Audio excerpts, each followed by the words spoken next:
The City of Dunedin is seeking to develop a long-range plan for the Dunedin Marina and the associated public facilities. This area includes the park, fishing pier, sailing facilities, and much more. It is a wonderful community asset, and it is loved by many. The master plan will help guide us to determine the best strategy for repairs and replacement of the various infrastructure. This presentation will discuss the online survey, stakeholder meeting review, structural assessment and replacement priorities, slip layout sizes and dock types, master plan options, marina expansion options, phasing options, and our next steps. The master planning process started with an online survey and stakeholder input. The structural analysis of the marina facilities has been completed.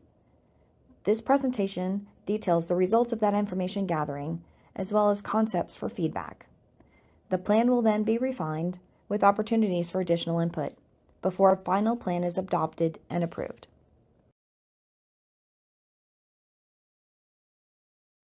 The online survey was live from February 29th through March 18th. There were over 1,000 responses, which is great for a community our size. We will now review the survey results. Approximately 88% of the surveys were from Dunedin residents. Of the remaining 12%, most were from the surrounding Clearwater and Palm Harbor areas. This graph shows the age demographics with approximately 38% in the 40 to 59 year age range and 50% in the 60 to 79 year age range. Approximately 43% of the responses were from current, former, or potential slip runners at the marina. Those respondents were asked the following questions specific to the marina slips. The responses to the slip sizes were of similar composition to the current slip matrix. While only 6% of the responses were liveaboards, this is again similar to our current slip composition. 74% of the responses were powerboats, with 17% sailboats. The slip runners were asked to rate their satisfaction of the current facilities. The areas with the highest satisfaction were water connections, shore power pedestals, and fairway navigation. The greatest areas of opportunity include the width of the catwalks, slip runner restroom facilities, and parking. The slip runners indicated their top priorities for future marine improvements included the conversion to floating docks, improved slip runner permit parking, expanded concession amenities, and improved restroom facilities. The remaining questions were asked of all survey participants. The most popular reason for visiting the marina included the pier and viewing the sunset, visiting the green space on the west side of the marina, followed by Edgewater Park and the playground and Old Bay Cafe restaurant. The survey participants ranked their satisfaction of Edgewater Park and the municipal pier highest, with room for improvement in the day docks and boat ramp. Approximately 30% of the respondents used the boat ramp. Of those who used the ramp, the respondents indicated an average score of 2 of 5 for the boat ramp size and quantity of parking, so there are opportunities for improvement there as well. 8% of the respondents say they used the sanitary sewer pump-out facilities. Of those who used the pump-out facilities, they rated the ease of use and the location as average. The things that people like most about the marina include the views of the water and the sunsets, water access, and the pier. The respondents felt the most pressing issues for the marina area are available parking, coastal resiliency, and pedestrian safety. Stakeholder meetings were held on February 19th with small groups of stakeholders, including the sailing programs, Dunedin Boat Club, city officials, commercial slip runners, recreational slip runners, boat ramp users, and general park visitors. A summary of the priorities and concerns expressed were floating docks would be ideal, concerns with the day dock on the pier due to accessibility and stability with the wind and wave exposure, the holiday boat parade, pedestrian connectivity to downtown, pedestrian safety within the marina, parking availability for slip runners and park visitors, access to the Western Peninsula, and to expand the boat ramp. They also expressed preference to add a wave break from the northwest winds, easy access to the pump out, security and cameras, securing access to the slips on the south and western walls, maintaining the character of the marina, traffic congestion at the boat ramp, and looking for opportunities to enhance the marina promenade walk with benches and swings. A structural review was completed on February 20th, including the Harbor Master Building, seawall, fishing pier, boat ramp, docks A, B, C, and the south and west slips. Through this assessment, we came to a list of priorities of which facilities needed to be addressed first. The order of the replacements or repairs are listed here. Let's discuss some terminology first. The floating dock is shown on the left. These can be made of concrete or aluminum. They have taller pilings to allow them to go up and down with the tides or storm surge. The larger walkway is the main dock with the narrower section between the boats referred to as finger piers. On the right is a picture of the current facilities, which is a fixed dock. Fixed docks are typically wood docks and remain at a fixed elevation. These charts show the current and proposed widths of the main docks, finger piers, and the slip widths. Generally, the width of the main docks remain the same. However, it is recommended to increase the slip widths, as well as the finger piers, to be closer to industry standards and boating facilities.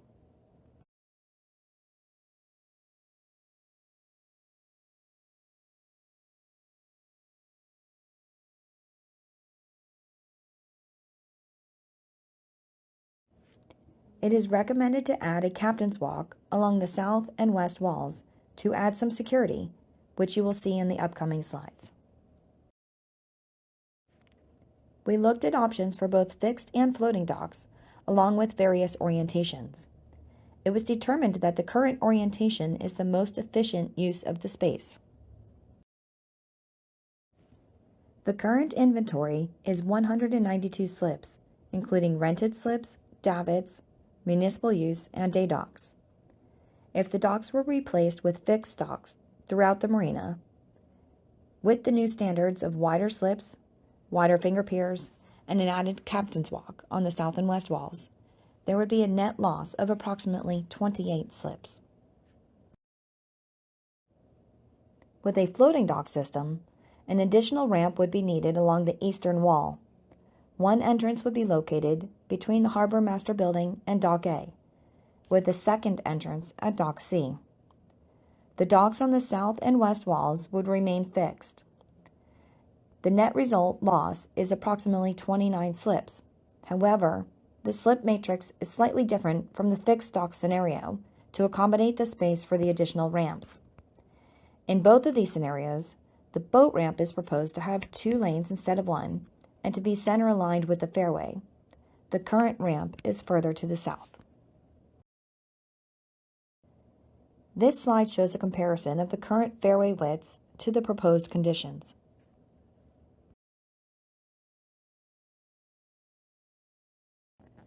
This chart shows a rough order of magnitude of construction costs of fixed versus floating docks of the various elements in the marina. This is for comparison purposes only and is not inclusive of total project costs, including design, permitting, or other fees.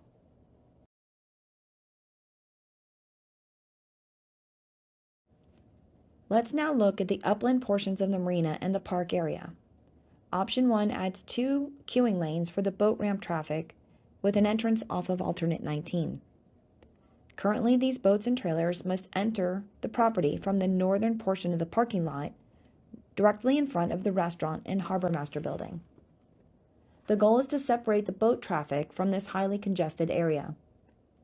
The current playground and picnic shelter would be relocated to the center of the park. The timing would be done when the playground had reached the end of its useful life. Option 2 is very similar, but further separates the boat traffic from the rest of the park by adding a turnaround or drop-off in front of the restroom facilities. A cut-through can be added with removable bollards. Option 3 even further separates the boat traffic from the park. The advantage is to provide greater green space connectivity and continuous pedestrian access between the park and the marina, with additional benches and swings for viewing the water. The parking has been shifted with the northern lot extending to the east, towards alternate 19. In addition, the entrance to the parking lot would also shift. It is currently located in front of the restaurant and harbor master building and is highly congested. The new entrance to the parking lot would shift to the east to improve the pedestrian connectivity. This shows a broader view of the marina, including the pier and day docks, with option 3. The plan is to provide continuous pedestrian access around the entire marina and out to the pier. This shows the possible wave break along the fishing pier. The dashed line also shows the potential to extend the pier and add additional day docks. This chart shows the net change to available parking spaces in the area in front of the marina, from the harbor master building to the boat ramp. This also shows the net change to park acreage and boat ramp queuing length. Although the boat queuing length has decreased, we expect the need for this queuing will also decrease with the efficiency gained with the double boat ramp. The plan recommends enhanced pedestrian connectivity and safety by connecting the boardwalk system in front of the commercial docks all of the way to the fishing pier. Current sidewalks end into the roadway.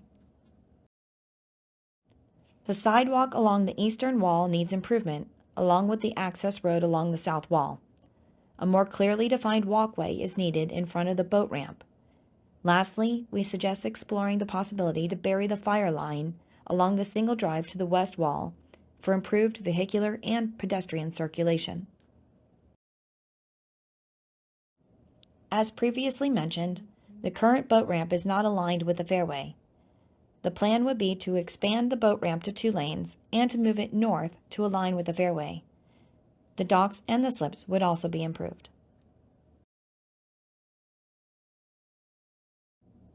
These past studies are being shown for history and context. In 1988, there were some studies to expand the marina. The plan shows the new entrance at the southwest corner instead of the northwest. It shows the marina being expanded in the shaded area, with the fishing pier also moving further out into the sound.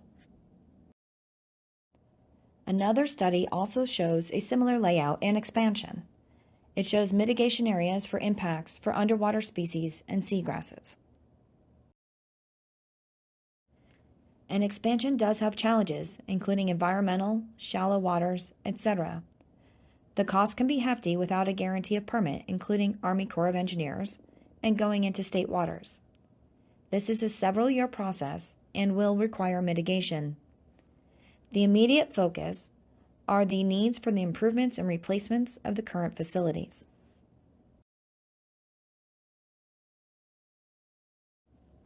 This area shows the potential locations for future marina expansions, including expansion of the basin and/or mooring fields. This slide shows the phasing options regardless of the chosen plan. The phases are ranked based on the structural review. Phase 1 includes the replacement of the fishing pier and the repairs to the harbor master building. Phase 1A would be replacement of Dock A, followed by B, C, and the west and south wall docks. Phase 5 would be the commercial dock repairs or replacement, And lastly, Phase 6 would be the upland portions, including the boat ramp queuing and modifications to the parking lot and park improvements. Next steps include finalizing the priority for repairs and replacement facilities, identifying funding sources and grant opportunities, establishing a budget and phased implementation, followed by design and permitting, and culminating in construction. We thank you for watching this presentation. Feel free to email the city if you have any additional questions.